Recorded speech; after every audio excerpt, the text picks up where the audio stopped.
La France a envoyé un deuxième avion de la sécurité civile après le transport d'un hôpital de campagne. Les précisions d'Amar Al-Hamidaoui, notre envoyé spécial dans l'Est libyen. Il se trouve aux côtés de la mission humanitaire française. Aujourd'hui, nous sommes à la base, à la BRAC. Il y a une équipe d'éclaireurs, de sapeurs-sauveteurs.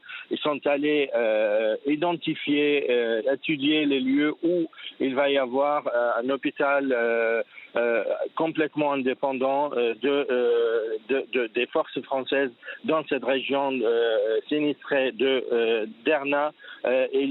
On parle d'une catastrophe humanitaire d'ampleur inédite, selon les dires d'un des membres de ces soldats français qui sont rendus sur place pour étudier la situation. Donc il y a des réels besoins d'avoir vraiment un hôpital d'urgence dans cette zone-là, ce qui les Français essayent d'offrir à cette région.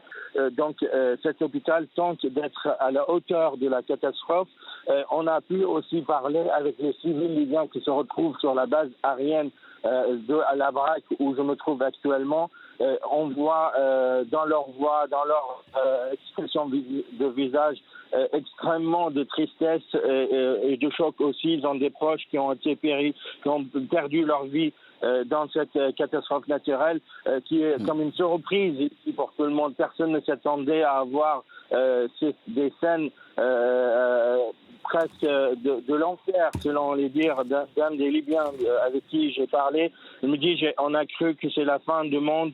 Moi, j'ai pu me sauver, mais beaucoup d'amis, pas mal des proches ont disparu.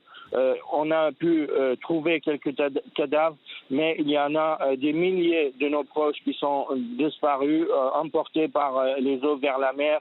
Et la mer, il rejette aujourd'hui beaucoup de cadavres vers les côtes. Une situation très, très, très apocalyptique dans la zone. Une tristesse énorme.